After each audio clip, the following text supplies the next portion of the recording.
హనుమంతుడు సింధూరం ఎందుకు ధరించాడో మీకు తెలుసా? తెలియకపోతే ఈ వీడియోలో మనం చూద్దాం. ఒకరోజు సీతమ్మ తల్లి నుదిటిలో కుంకుమ పెడుతూ ఉన్నప్పుడు ఆ వేళలో హనుమంతుడు వచ్చి, సీతమ్మ తల్లి ఎందుకు ఇలా సింధూరం పెడుతున్నావని హనుమంతుడు అలాగా.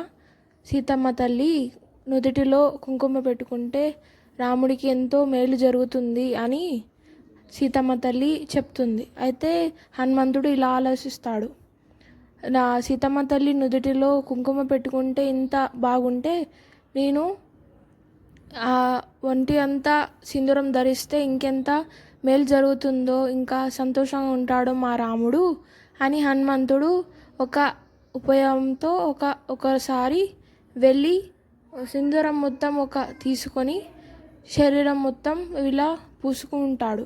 ధరిస్తూ ఉన్నప్పుడు అప్పుడు రోమాలు అడ్డు వస్తుంటాయి. అయితే నువ్వుల నూనెతో కలుపుకొని హనుమంతుడు ఆ శరీరం మొత్తం ఆ కుంకుమని ధరిస్తాడు. అయితే ధరించినప్పుడు మొత్తం ఇంకా ఆలోచిస్తూ ఉంటాడు రాముడు, నేను మొత్తం శరీరం మొత్తం ధరిస్తున్నాను, మా రాముడు ఇంకా చాలా సంతోషంగా మేలుగా ఉండాలి, ఈ రాజ్యాన్ని ఇంకా మంచి పరిపాలించాలి. హనుమంతుడు ఆలోచిస్తూ ఆ సింధూరాన్ని తన శరీరంలో ధరిస్తూ ఉంటాడు. నేను ఎలా ఉన్నానో ఒకసారి రామయ్యకి చూపిద్దామని సభకి వెళ్తూ ఉంటాడు. ఇద్దరు ఒక వేళలో ఉంటారు. అయితే రాముడు ఇలా అడుగుతుంటా హనుమంతుడిని. అయితే హనుమంతుడు ఇలా బదులు చెప్తాడు రాముకి. అయితే సీతమ్మ తల్లి నుదుటిలో సుందరం ధరిస్తున్నప్పుడు నా సీతమ్మ తల్లి ఇలా అంటుంది, అయితే మొత్తం సింధూరం నుదుటిలో పెడుతున్నప్పుడు ఇంకెంత సంతోషంగా ఉంటారో మీరు అని సీతమ్మ తల్లి చెప్పింది.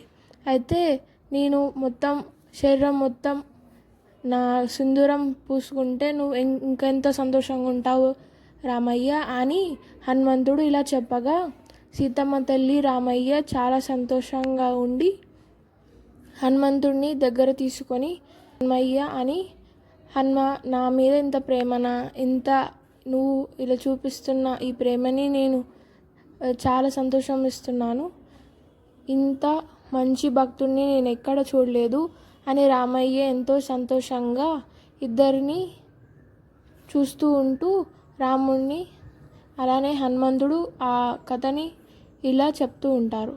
అయితే రాముడు హనుమంతుడిని దగ్గర తీసుకొని సంతోషంగా ఉంటారు. జై శ్రీరామ్.